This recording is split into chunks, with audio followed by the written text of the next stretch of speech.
நம்ம வீட்டில் நம்ம பெற்றவங்களோ நமக்கு வாச்சவங்களோ ஏதாவது தப்பு பண்ணிட்டாங்கன்னு வச்சுக்கோங்க.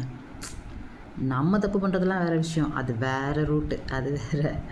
அவங்க ஏதோ மிஸ்டேக் பண்ணிட்டாங்க, பட் நமக்கு அது தெரிய வந்துடுச்சு. நமக்கு தெரியுமோ அப்படின்னு நம்ம கெஸ் பண்ணுற அளவுக்கு நம்ம நடந்துக்கணும். ஆனால் கேட்கக்கூடாது. சைலண்ட்டாக நம்ம பாட்டுக்கு நம்ம வேலையை பார்த்துட்டே இருக்கணும்.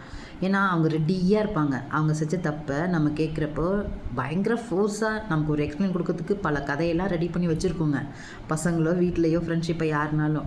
ஆனால் அதுக்கு நம்ம வாய்ப்பு கொடுக்கவே கூடாது.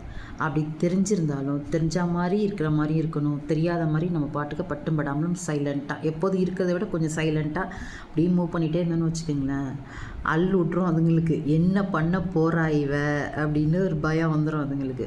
அப்படி மெதுவாக ஒரு வாரம் கடந்ததுக்கப்புறம் நம்ம கேட்டோம்னா அவங்களோட பிளானு ஸ்கெட்ச் எல்லாம் மறந்துடுவாங்க.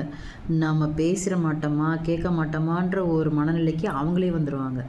ஸோ நம்மளும் அந்த உடனே கேட்குறப்ப இருக்கிற அந்த ஃபோர்ஸோ அந்த சில வார்த்தைகளை கூட நம்ம விட்டுறலாம்.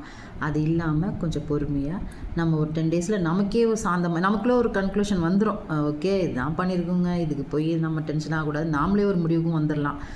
அந்த மாதிரி டேஸில் ஒரு 1 வீக் கழிச்சோ ஒரு 3 டேஸ் கழித்து கூட நம்ம கேட்டோம்னா அதுங்க ஒத்துக்கும். அப்போ பொறுமையாக ஒரு அட்வைஸ், திருப்பி இது மாதிரி பண்ணாதீங்க, இது எதனால் ஏன் அப்படின்னு அந்த தவறுக்கு தகுந்த மாதிரி நமக்கு முடிஞ்ச அளவுக்கு ஒரு அட்வைஸாக பண்ணணும். அதை அட்வைஸை பண்ணி அவங்கக்கிட்டலாம் பேசுகிற அளவுக்கு நம்ம தப்பு செய்யாத ஒரு பர்சனாக இருக்கணும். அப்போ தான் நம்ம பேச்சுக்கு மரியாதையும் இருக்கும், நம்ம மேலேயும் மரியாதை இருக்கும்.